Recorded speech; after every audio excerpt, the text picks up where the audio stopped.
Hello everybody, welcome back to our second and final live stream of today. We are on Microsoft Flight Simulator and we are flying the Cessna 152 around the city town area of Heilbronn, Germany, including Neckarsulm and Weinsberg. We're going to be talking a little bit about those areas. They're all interconnected. Heilbronn's the major area, but we'll talk about all that here in a moment. Figure I'd give everybody just a moment to get in. I'm going to drink some water here real quick just to hopefully clear my throat. I'll be right back in just a second. Come on in and have a seat and we'll get flying in just a moment.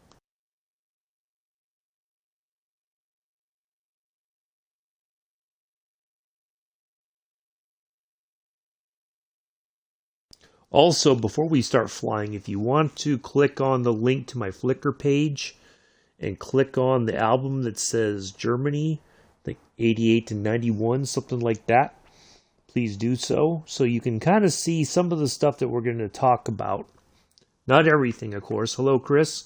But just to get a general idea of what we're going to be discussing. Now, of course, those photos are significant. They're old. A lot of the stuff that we're going to talk about, some of it is no longer in existence. It is gone. It has been wiped off the face of the earth, so to speak. But anyway, we're going to take off from this little grass strip right here. We're going to fly out. We're going to come over, and the first area we're going to talk about is my first duty station here in Germany, but we'll get in the air here. I think we've got as many people in right now that is going to come in, so let's go ahead and get the weather cleared up and get ready to get airborne. And yeah, so there we are.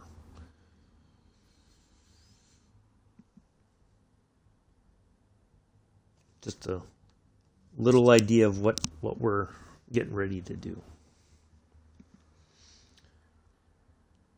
So Heilbronn was, when I enlisted in the army long time ago, Germany was my choice of duty station, meaning that when I enlisted I got the I could say I want to go here first.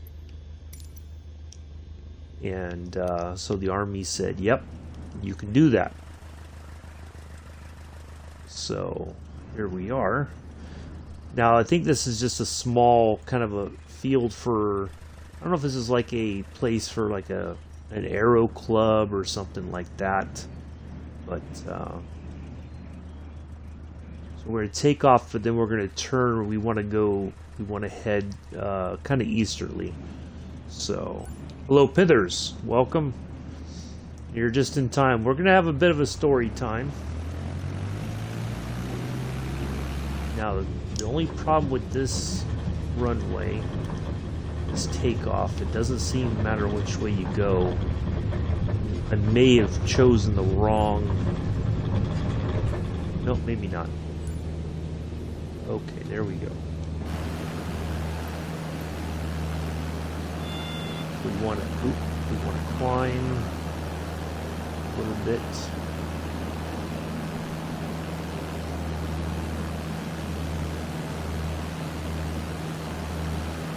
We want to head this direction here. I have to approach myself. Oops. Froggy 237 is type Cessna 152 1 miles southeast of Echo Delta 61800 feet. Request flight following. Alright, so now that we're up in the air, I gotta find some landmarks here.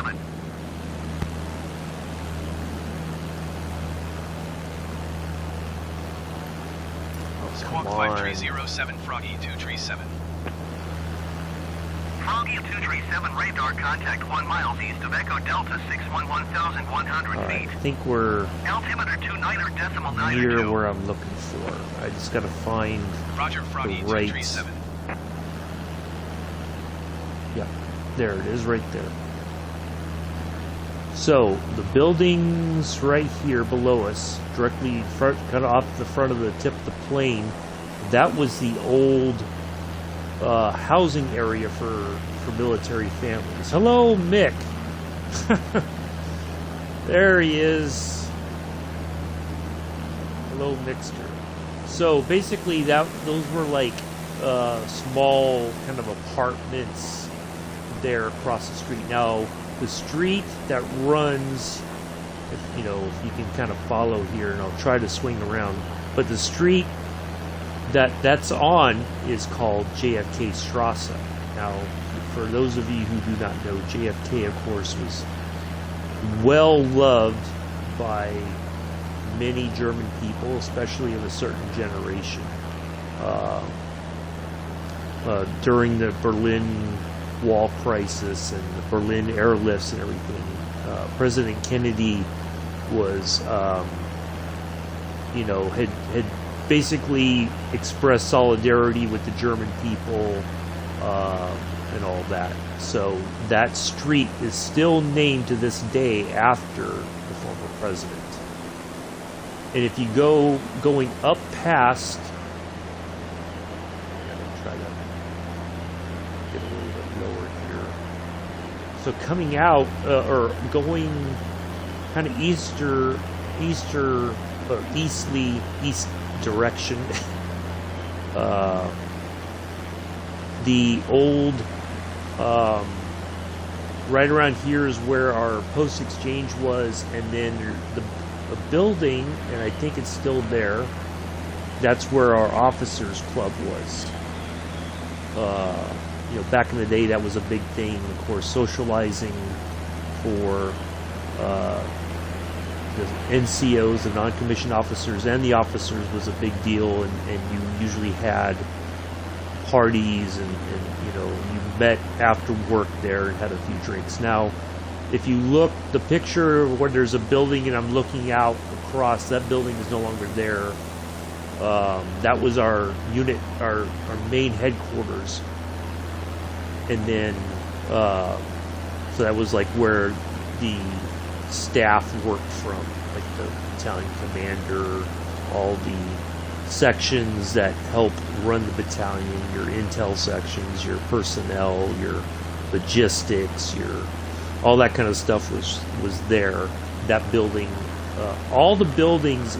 Now, everything that we lived in all those time ago was all buildings that was either World War II or just after World War II. The only remaining buildings, we're going to kind of fly over it here, is these three kind of the red rooftops. Those are the only surviving buildings. Those were probably the newest buildings on post when I was there, and that housed the signal battalion. They had the newest barracks, and we were at the far end. Luckily for us, that's where the club was at our end of the post. We felt that we owned it. Nobody was going to come in there and party harder than us, which was, in retrospect, being a little bit older now, was the stupidest thing. But anyway, kind of circling around this area a little bit more, you see all these fields. Now, this is all winery fields. This is all stuff that great production for wines in the area. And so we would leave our post, run up that street, hang a left, and then we would start running up and down these hills in the winery, in the vineyards. And let me tell you, when you're hungover and whatnot, it is not fun climbing up those hills. Now, they're not super steep, but just you're running, you're just like, oh, I'm miserable, this sucks, But yeah, we used to do unit runs in the vineyards there. We did have a theater on post. It was a single screen theater. Of course, you get halfway recent movies there. But they're brought up here just a bit. We were pretty self-sufficient. We had, there was a couple different dining facilities there on post. We did have a Burger King there at the Post Exchange. If you wanted McDonald's, you went downtown. So if you were just like kind of lazy, but you wanted some fast food, you went to the Burger King there at the Post Exchange, and that satisfied your desire for fast food. But if you wanted to go, the interesting thing was at that time, and I'd never, that was my first time far away from home, but the McDonald's, and I think they still do, served beer. If you wanted beer with your food, you could have beer with your food. And get this, the vending machines in the barracks, the ones you could buy like soda from, you could buy beer from the vending machine. So, something you'll never see probably in America for sure. Certainly nowhere on any military base in this day and age. Anyway, so let's talk about now the castle ruin. There's a picture in Germany of there's some castle ruins. Now, I didn't know the story of this. I had to look it up. So this is the Burgwien Weibertraut. I'm probably pronouncing that wrong. Anyways, the story goes in the 12th century, this castle came under siege. And it's not a huge castle, not in the tradition that most people, when they think of castles, they do not think of this sort of place. But we're going to try to find it here. We're going to fly over here towards Weinsberg. Some of those I can pronounce easily, but some of them I may butcher the name. So we're going to try to find, it's on a hill here.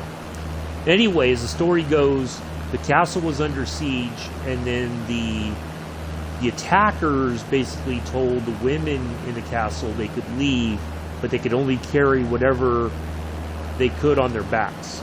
So, they couldn't take obviously everything with them, but they were like, you can leave, but you can't, you're not going to leave with everything. Take what you can and get out of here. And so the women apparently carried their husbands out on their backs. And so there's a story about that, and that these women carried their husbands out. And so it was like an act of loyalty to their husbands, that they weren't going to leave them there to die. Of course, the romantic medieval period and all that. I think the castle's over this, the ruins are over this way. I was trying to remember, I looked it up before we flew, so I'm trying to find the right sort of landmarks. Contact approach on 125.05. Good day. Should be right up here on this hillside. I'm coming up over here. Yep, right there ahead of us. We're going to fly over it. So right there on that hillside. Now, when I was there, I don't think they charged like any kind of entrance fee, but I was looking online, and they do now to walk around there. So, but it's right there. There it is. Ta-da. Pretty cool story. I never knew that. I learned that today. Yeah, that's the first time I heard about it too, Nick. I never knew all that time when I was there. Nobody ever told me that story.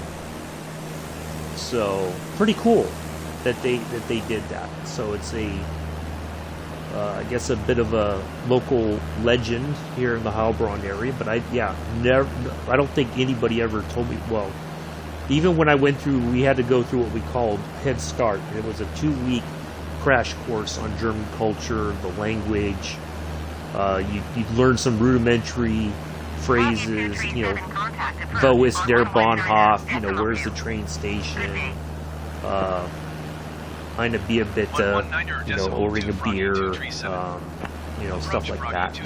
The usual stuff, but the interesting thing was that when our German was so imperfect, most of the people who spoke fluent German, most of the soldiers I knew had married German women, so they spoke the language a lot better than I did. But a lot of the German people that I came across had preferred to practice their English. You know, so there was never really a communication problem unless you were kind of like way out in the middle of nowhere and you know, trying to communicate with maybe like an old farmer or somebody like that. But generally, yeah, you could speak English, and they preferred that. So yeah, pretty cool story.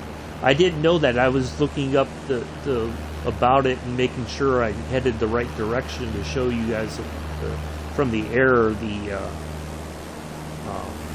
that castle ruin kind of. So yeah, pretty cool. All right, so let's head back here and we'll find if the area where we were first talking about was called Wharton Barracks. So let's go back here and we'll try to find Wharton again, and then we'll talk about going downtown. Now, there was two, unless you were drinking in the barracks or drinking there at the club on post, there was two clubs downtown. One kind of stereotypical, I guess in a way, was called Uncle Sam's. We just called it Sammy's, and that was a place most GIs would go and hang out at. Then the other place that you went to, that was supposed to be a bit more exclusive in a way, was called Allstadt's. I remember Allstadt's, depending on the day of the week or whatever, if you went in there, they wanted you to be of a certain rank, in the army. They didn't want just a bunch of regular Joes in there, which was kind of odd. But whoever I went with always vouched for me, so we would go pretty much whenever we wanted. They had you went downstairs. It was like in a basement of a building, and they had like a little pizzeria sort of thing, like small pizzas, greasy food, and of course they had the bars. You could get Hefeweizen beer, and then you had and then there was like a dance floor kind of thing, go out there, get drunk, act like a fool on the dance floor, the usual stuff when you're young and foolish, So yes, now, they're also, I'm just going to say it like this, they're also not far from Allstadt's actually. There was 3 houses of ill repute, and I'm just going to say that, I'm going to leave it for what it is. If you don't know what that means, you better look it up. I'm not going to say in great detail what that means. You should know what it means. And yes, there were plenty of soldiers would go there for their needs. And yeah, that's where you went if you... as some of my fellow soldiers at the time called it, you went there for your needs because you didn't want to be bothered getting a girlfriend. So, yeah. Take that for what it is. Take that with a grain of salt, whatever the case may be. So, yes. That is legal in Germany. Still is to this day, as far as I know. As is it in pretty much all over Germany. Not saying it's right or wrong, but it is regulated. Now, that's something that I didn't know, growing up. When I got there, I learned that it is all regulated by the government. All the women are tested on a regular basis. If they come up positive for anything, they cannot work. And they cannot work until their situation is dealt with, whatever it may be that they have, which I thought was kind of interesting. But anyway, So downtown, I'm trying to find. I gotta find the. Okay, there's the train station. Now the river that runs through here is called the Neckar River, and if you're one of those people, if you like, you know, there's lots of walking paths, and okay, there's that.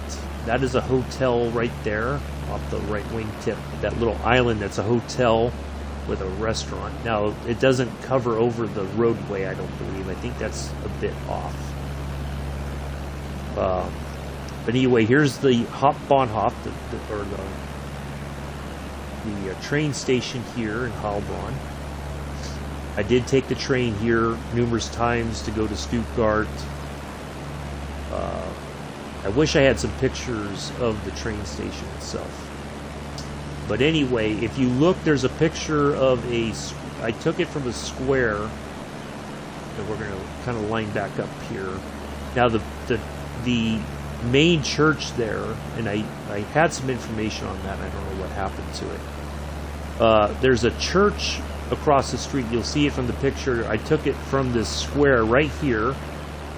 That was during I think I took that during the Kringle market. Right there in that square right there. The Kringle market, of course, is a kind of a famous time of the year. They have Glühwein, which is hot wine. They have, you know, of course, bratwurst and all that kind of stuff. But it's all like arts and crafts and stuff like that. Pretty cool place. Now, in that same square, and I don't remember the name of it, but if you went inside the building there, at the top of the top floor, there was a CD/record store. Now, of course, we could get music at the Post Exchange, but if you wanted the newest stuff or you were looking for hard to find stuff, that was the place to go. So, as my music taste grew, that was the place that I would go for when I wanted to buy CDs. And I think they had vinyl still back then for sale there. But anyway, the Neckar River, it's a really beautiful area. Matter of fact, let's go back over this way, because there's this really nice park. I think we saw it there at the southern edge of town. There's this huge park. And one of the things that I noticed, and I don't know if anybody else has been to Germany, but the parks there are generally very, very clean. Like, they do not tolerate litter at all. And if they see you littering, you're going to get called out. And generally, the Polizei will be patrolling the park, and if they see you littering, they're going to ask you to pick it up, and if you refuse, they're going to deal with you. And you're not going to like how they deal with you. Let's just leave it put it that way. So it's always a good idea. I always thought that was one of the most amazing things about Germany, was any park that I ever went to was really clean.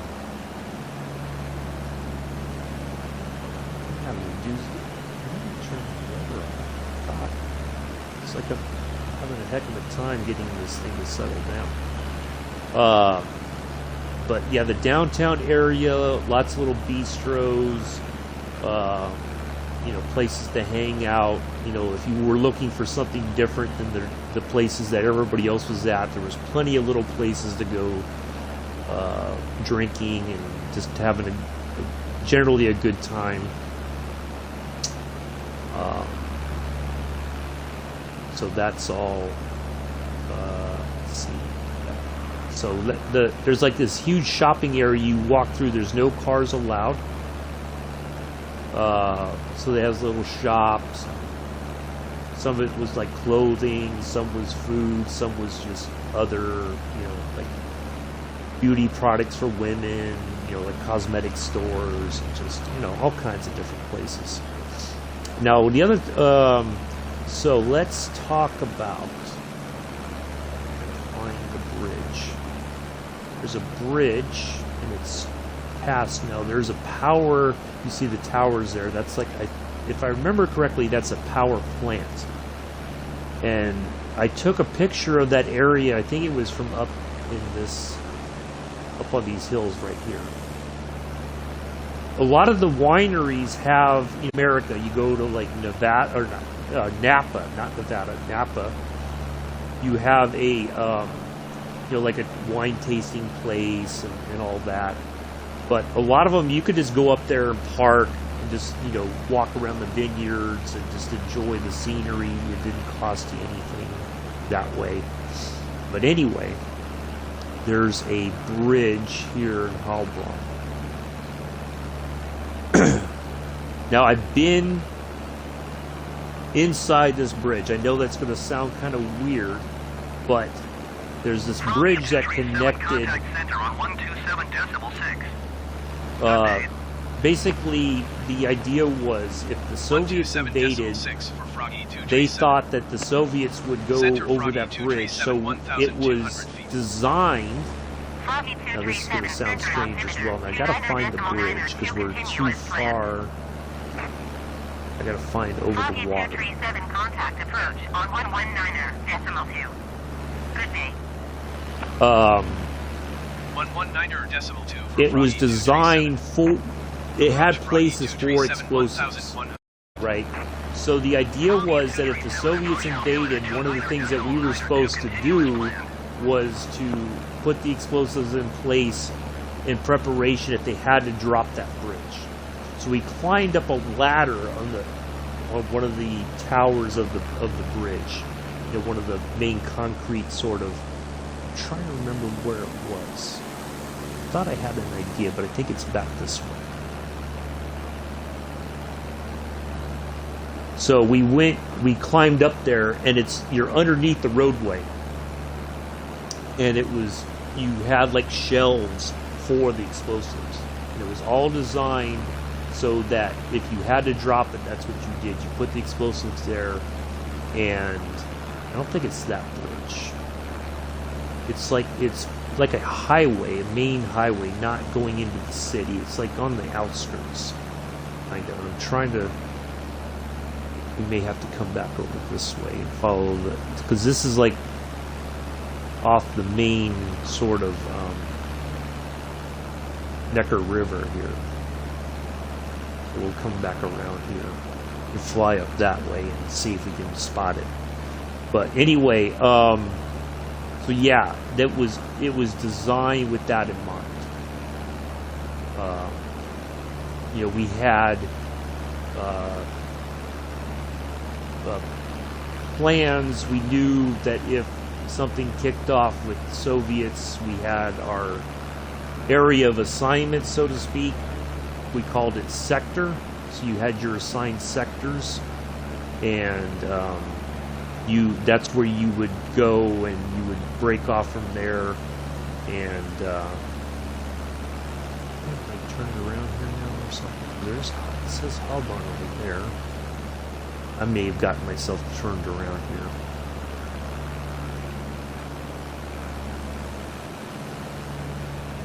I gotta find my landmarks again as much as I can. But anyway, yeah, so it was, you had different assignments for different companies. You weren't going to be around together for very long. You were going to break off. Now, not far from Heilbronn is also an area called Seelsbach.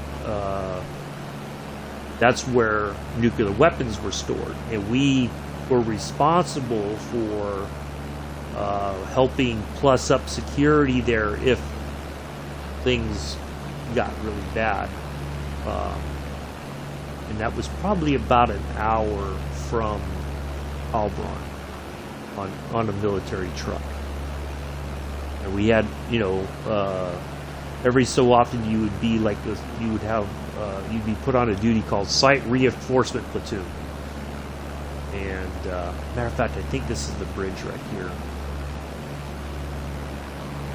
Yeah, I think that's it. Yep, there's that road right there. So the road that goes underneath the bridge right here Yeah, there we go, right there. So that's where we climbed up underneath there. We stopped, we pulled over and climbed up in there to see where you would put the explosives.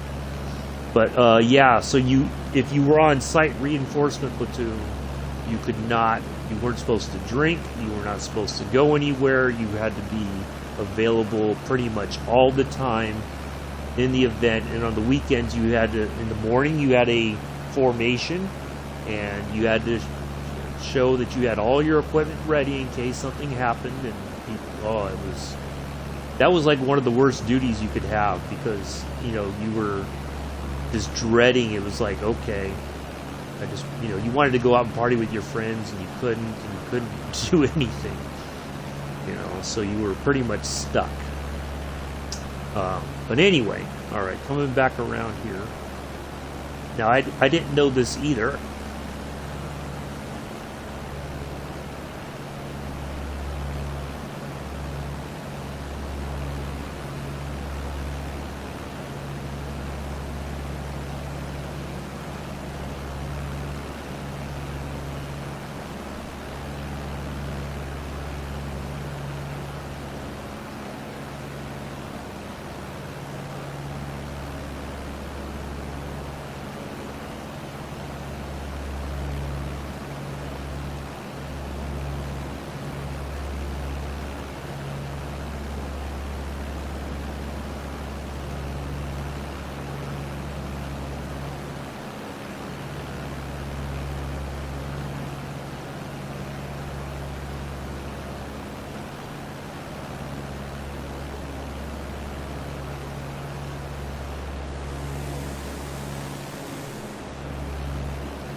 Contact center on 127.6. Good day. 127.6 for Froggy 237. Center Froggy 237, 1,600 feet. Froggy 237, center altimeter 29.902, continue as planned.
Froggy 237, contact approach on 119.2.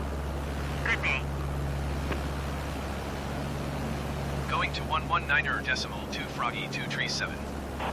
Approach Froggy 237, 1,800 feet. Froggy 237, approach altimeter 29.902, continue as planned.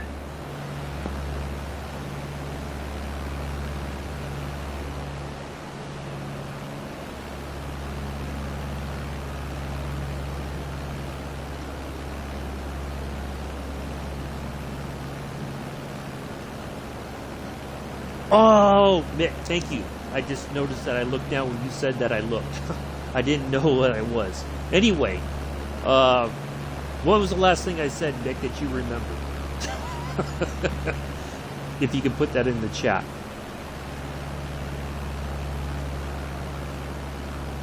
What was I talking about that I can kind of recap? If you'd be so kind, dear sir. I'll pick it up once Mick gives me an idea of what I was talking about.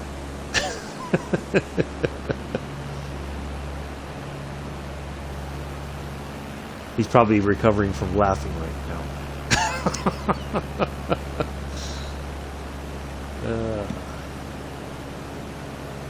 I don't know how long I was muted. I might have accidentally hit the button, and then good thing Nick caught that. So I probably was in the middle of the talking about Neckarsulm. Froggy 237 contact center on 127.6. I think. Anyway, so yes, just to kind of recap, the LT played for the local hockey team. We used to go to the now this is where Artillery Caserne used to be located at, where all these buildings are right now. And there is now, according to Google Earth or Google Maps, there's a marker somewhere inside this area here that signifies the existence of Artillery Caserne. Now, I don't know what it looks like. I haven't been back here. That's on my bucket list of things to do one day, is to go back and actually see. But again, so here we had like the back part of the post. You had like a gate, and then you would run. Now I don't remember this highway going through there. I think this was all pretty much just farmland. So the area has really grown over the years. But we would do kind of what we did at Wharton. You try to go for a run out here in these vineyards and all that for physical fitness. But anyway, all right. So there's where Artillery Caserne. Now, when we moved to Artillery Caserne, little did we know until we got settled, probably within a week, we discovered the greatest place on Earth. And no, it is not Disneyland, folks.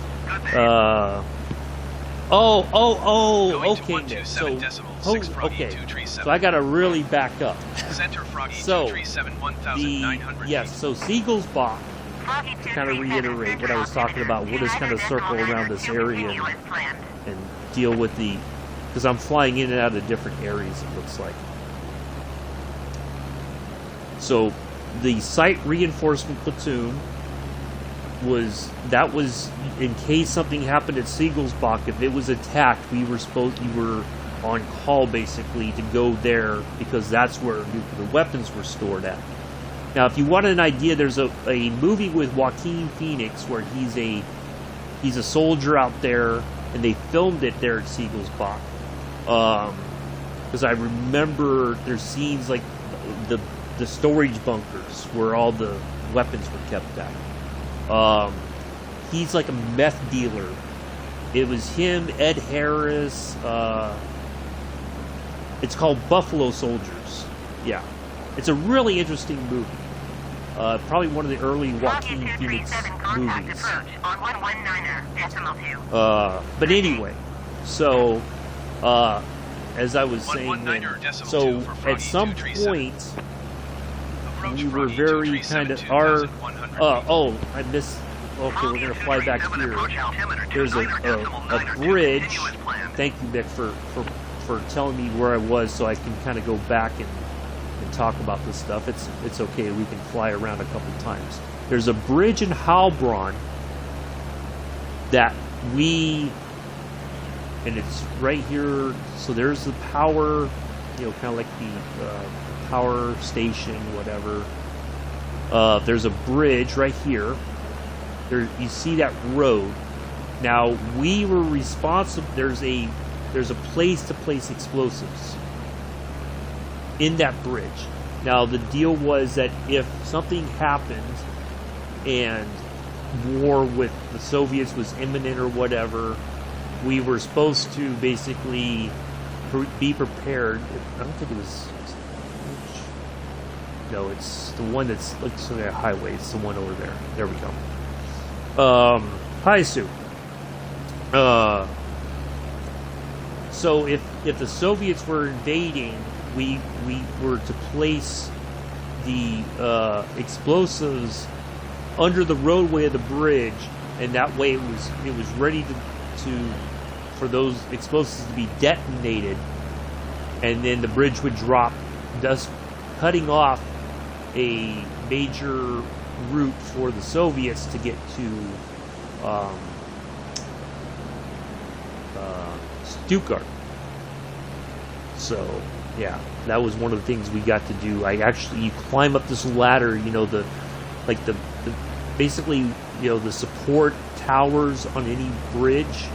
They had a ladder. You climbed up and you went through this little hatch, and then you were under the doorway or under the roadway, and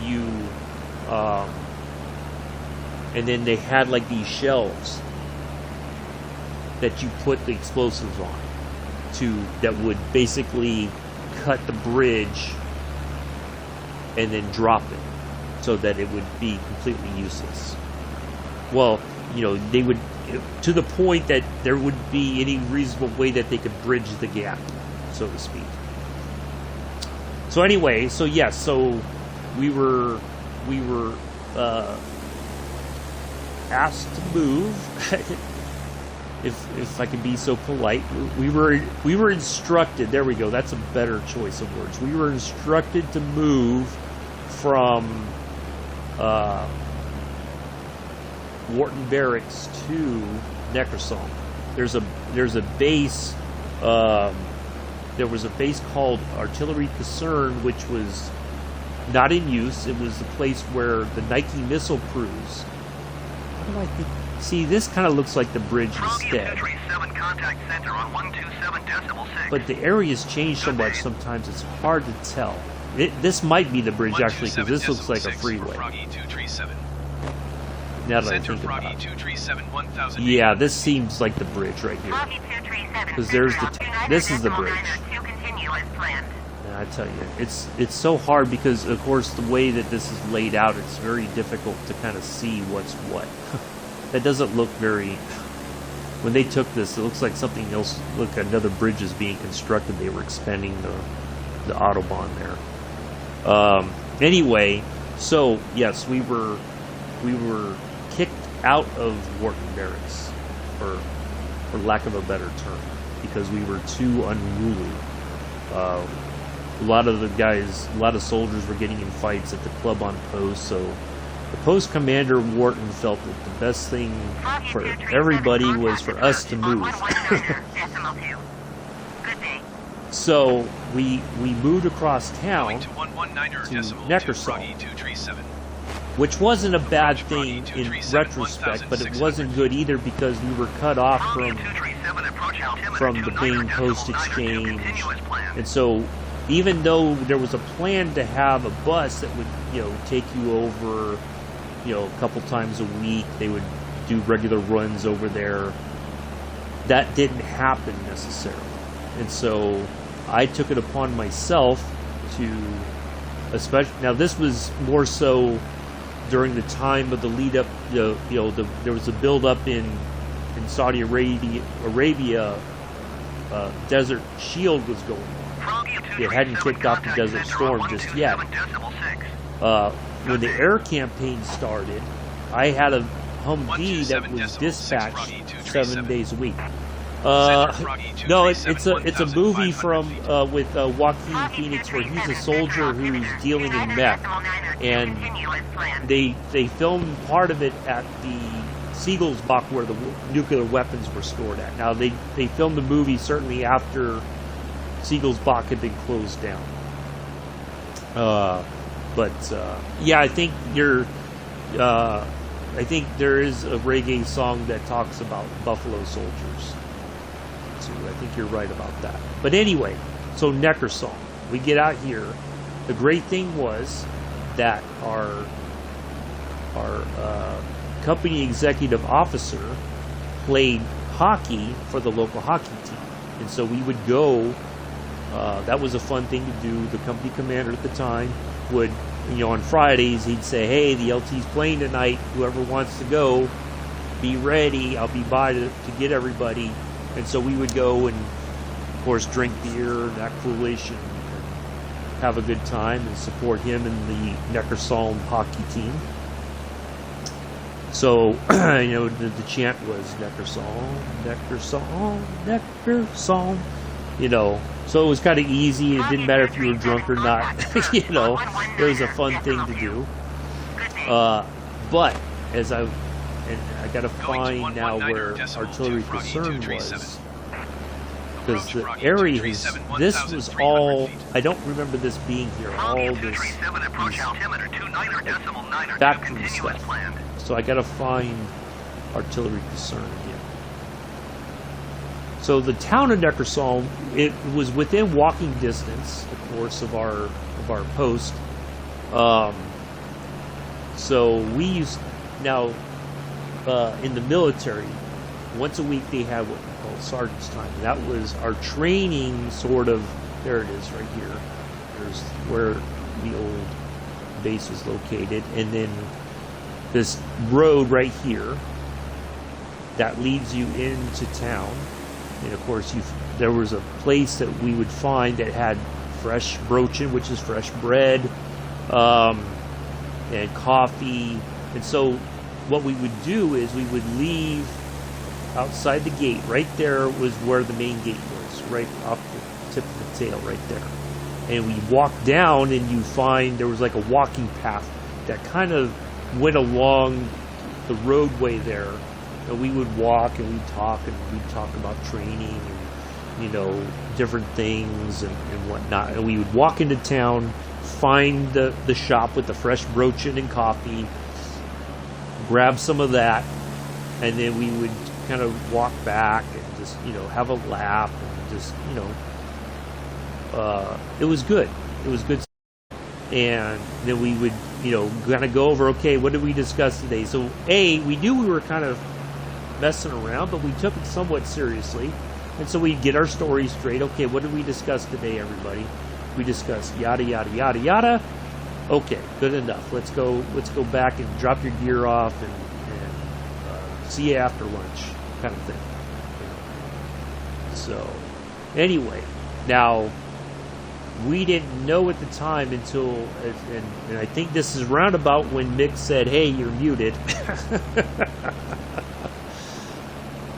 Now, when we got settled in at Artillery Concern,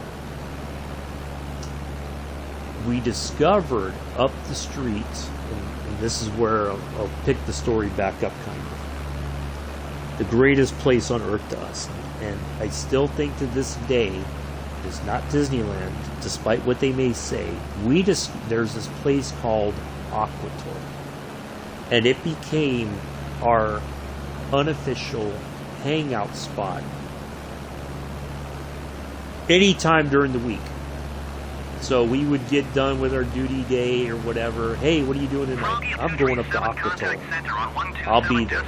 So me and some of my friends from the heavy equipment section, we would walk up the street. Again, I gotta find.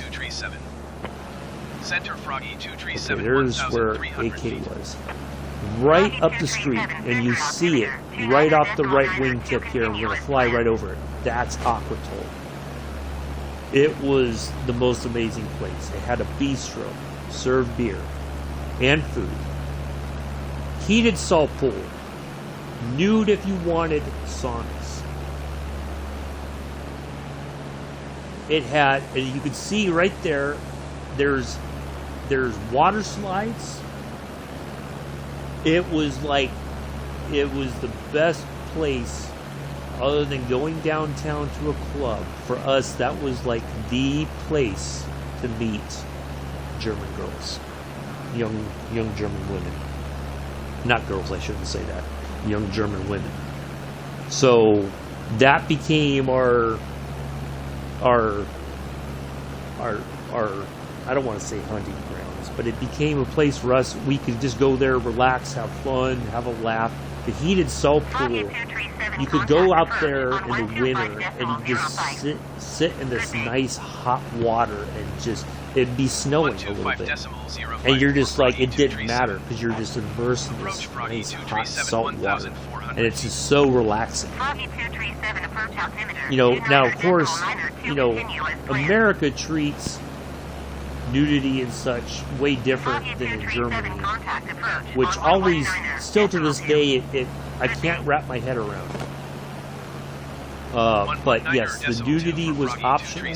If you wanted to be nude in the sauna, you could. It was not required, but you weren't supposed to like leer at anybody in the sauna either. If you started being a bit creepy, they would ask you to leave. So. But you know, when you're young, you're just like, oh, nude sauna, you know, as long as you went in there and were respectful, it was a fun place to go. It was good exercise too. That was the thing. I mean, we just, you know, you go there and you'd be there for a couple hours, and you didn't even realize that time had passed. But then you go back and you're just like so wiped out from swimming and everything that you're just like, you sleep just phenomenally well, you know. So yep, that's the building right down there. I always remember that place. My memory may not be the sharpest sometimes, but I will always remember Optical. So yeah, that was like it wasn't. After that, it wasn't like being an artillery concern was a punishment, which is what I think they had expected for us to treat it as. It was like, oh man, this is great, you know. So yeah, and I had a room to myself.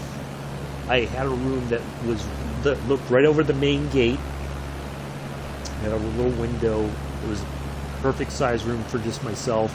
I had my Kenwood stereo system in there with my Bose speakers, and you know, I had the headphones with the extra long cord so I could lay in my bed and listen to music.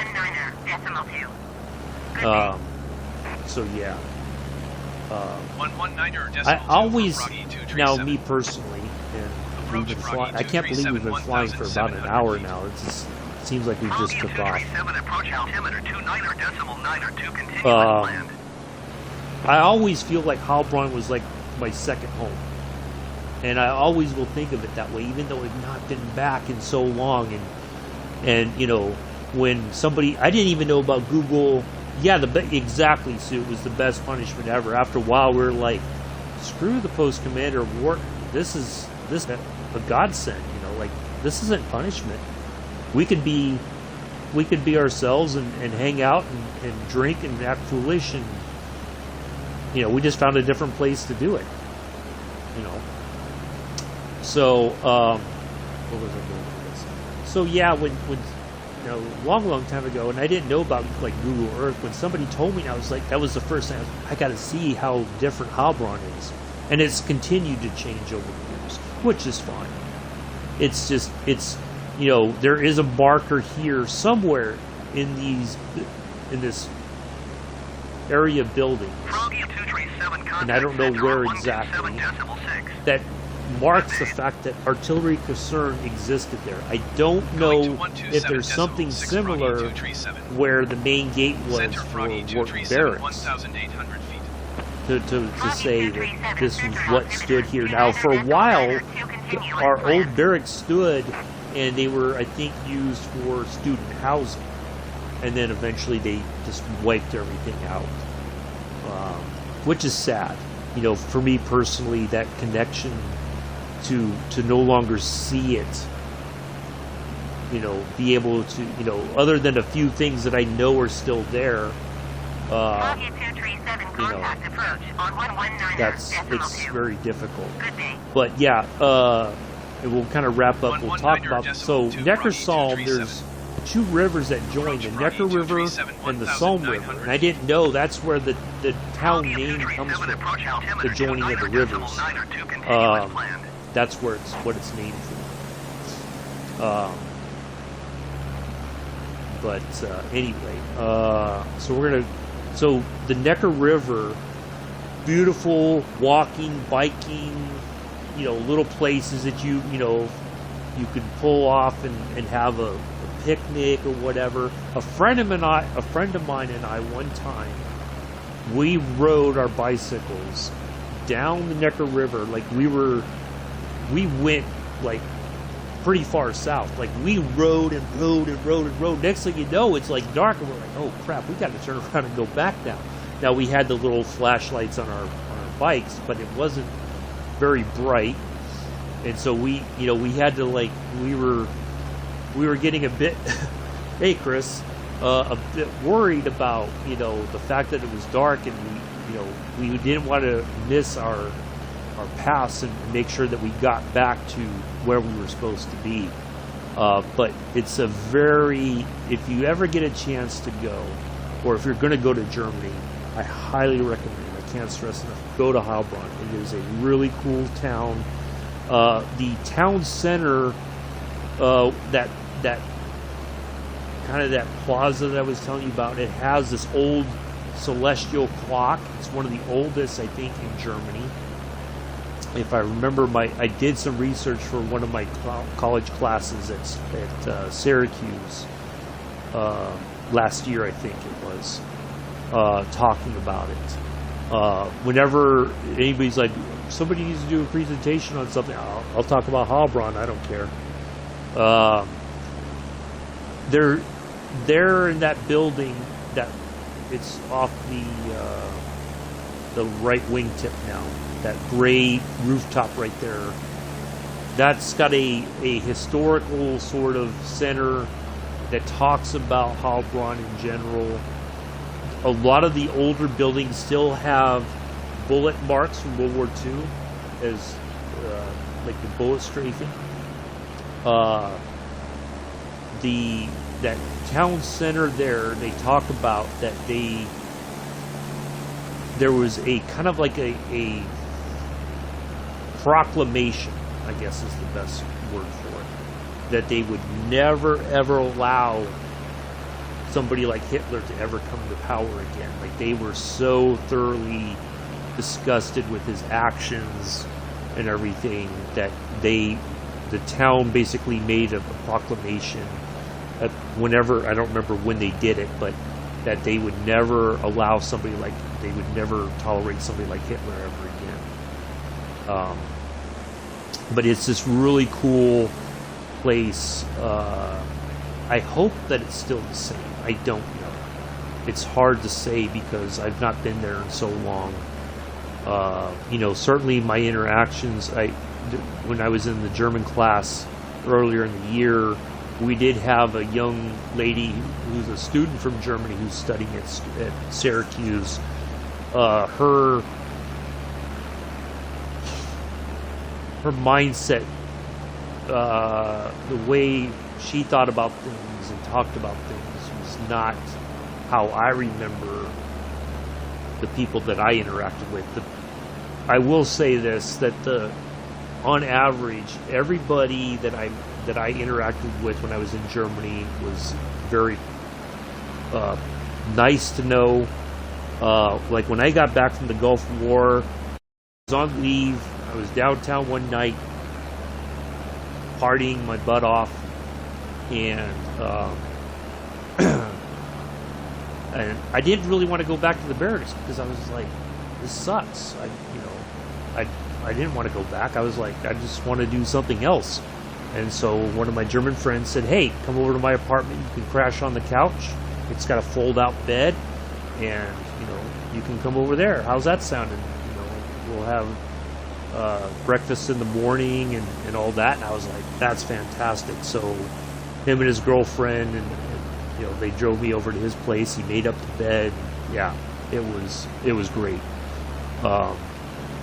And I hope that's still the case. I don't know, but it was a very nice experience. People were very pleasant. The culture, of course, it's a bit of a culture shock. Coming over there from America, there's a lot of things that you don't expect. and that was to have people that willing that, you know, they could trust you enough to say, yeah, come on, you can come back to my place and you can crash there. It's not a problem at all. That was a really awesome experience. So yeah. Now I'm going to try. Let's see, we got to find a place to land. We don't want to cancel flight. Oh, we want to.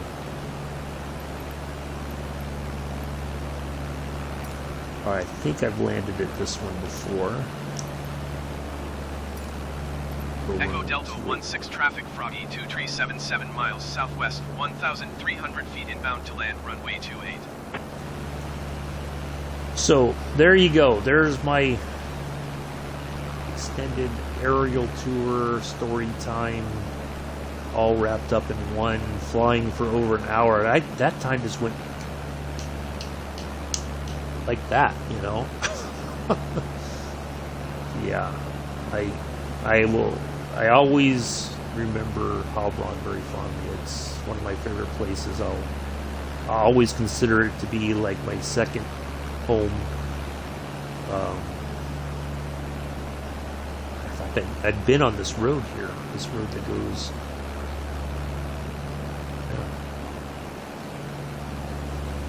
There's so much. It's just so different now. It's hard to. Sometimes it's very difficult to pick things out. You know, pick out landmarks. Yeah, it's. Now, real quick, as we're getting ready to go over here to the pattern entry and land, there was another post across town from Wharton called Vanderhof Kaserne. There's a story, and I don't know if it's true or not, but as it was explained to me, there was a secret tunnel system that the Germans built in World War II that went from Wharton Barracks to Vanderhof Kaserne. Nobody could ever say for sure where the entrance to this tunnel system was, but I was told that it existed, but that it was flooded and booby-trapped. They didn't want anybody going in there at all. So I don't think Vanderhof, pretty much all the existence of the military, the American military there in Heilbronn, I think, has been essentially, for the most part, erased. Which is not an easy thing to hear, quite honestly. But it is what it is. And a lot of that happened, certainly, in the years following the collapse of the Berlin Wall, the reunification, the fact that there was an agreement that the amount of American soldiers in Germany had to be reduced. The Cold War was essentially over.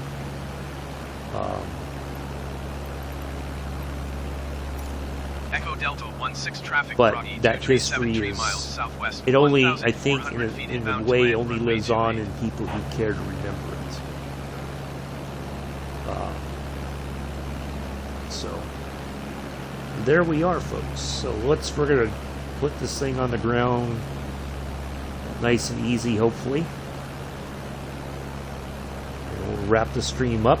Remember, tomorrow, no train sim stream.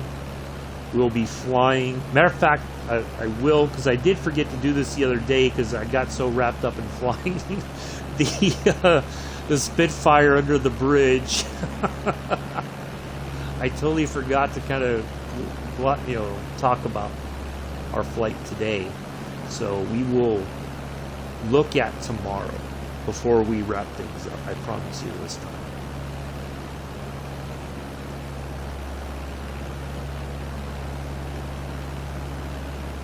So we'll land and then we'll pop back out to the map.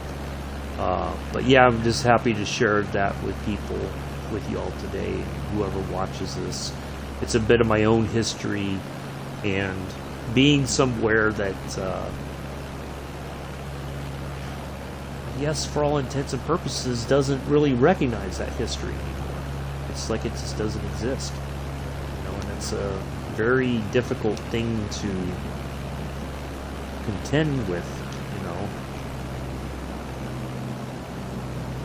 Alright, we're slowing down so that everything should start to settle down here.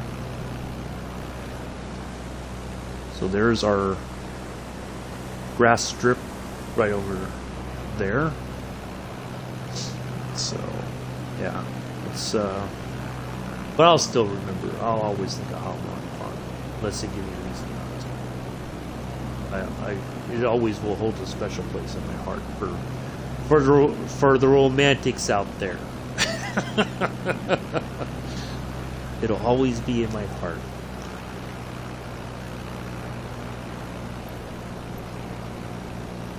I had a lot of good times there. A few bad times, but generally mostly good times.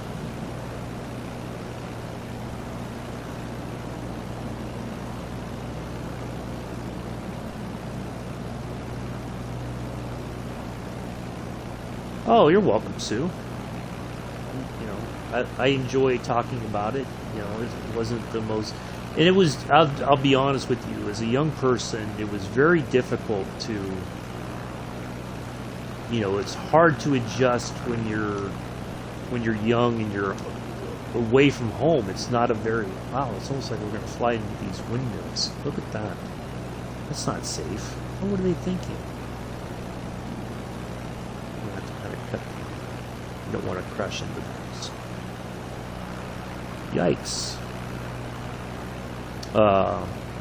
Yeah, it was a lot of fun. I'm fortunate that I got the opportunity to be stationed in Europe.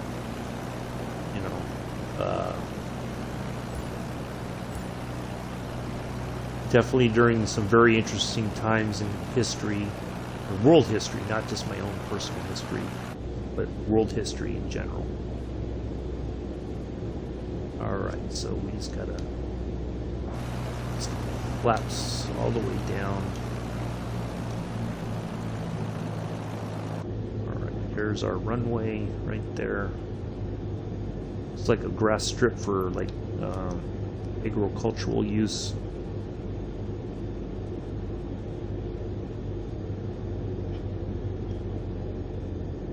Oh boy, should have cut the engines a little bit quicker.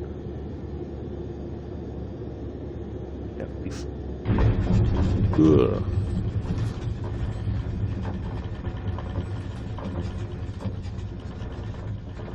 Well, there we are. Not the most exciting landing, but we didn't wreck. That's the important part. We're going to turn it around here.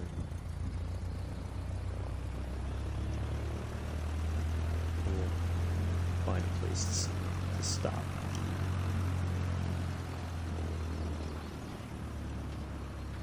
Yeah, it was certainly. I'm thankful for the opportunity to live in some interesting times and interesting places and meet people who were just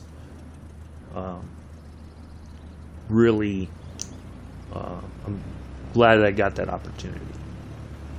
I wish we all had stayed in contact over the years, but it doesn't always work out that way.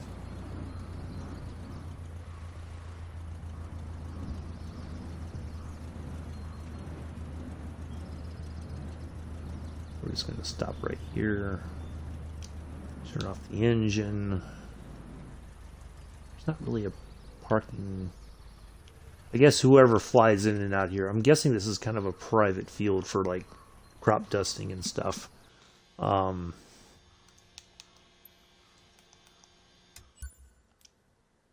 we go. So an hour and 5 minutes. So now it says it's only giving me credit for 98, but we have over 100 hours now total. I did get the thing. Oh, thank you, Chris. Yeah, I think luckily Sue missed the part of the houses of ill repute. Those do, I think, still to this day COVID notwithstanding, still exist in Heilbronn. But I won't talk much more about that. They do exist. All right. So I think tomorrow, let's change planes. Get back in the 350i. And we'll do the, let's do the Emerald Gold livery. All right, so tomorrow what I think we're going to do is we're going to take off from Bilbo. I think let's try for runway 28. I think that should be enough runway there. Yeah. And what we want to try to do, if we can, we want to find, I don't think there is one. And I don't think we're going to be able to fly along the coast here. So I think the next major airport was right here. Francisco Sa Carnero? I hope I'm not butchering that name.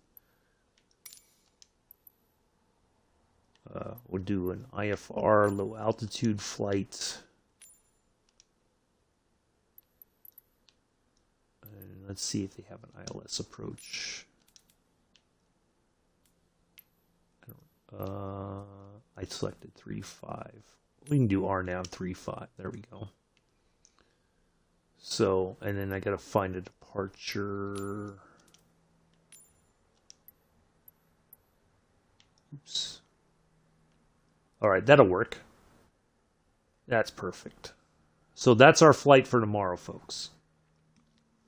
When we stream, I've got to go out soon, and I've got quite heavy rain on. Oh, sorry to hear that, Chris. That sucks. So anyway, I'm going to leave this here for right now because I want to make a note of everything once we wrap this up. But it's been fun, everybody. Thank you for coming in and hanging out. And we'll see you tomorrow. Just a quick reminder one more time. So you're not looking for me at 6:30 in the morning, East Coast time. 9 o'clock, flight sim, Spain, no trains. And then Saturday, more Spain, but we'll start off with the King Creek. So, well, nice, Mick. Well, at least you got to relax and enjoy, and you had your latte without it being spilled like it was when I was flying the Spitfire the other day. So thank you all for coming in. Greatly appreciate it. I will see you all tomorrow. Until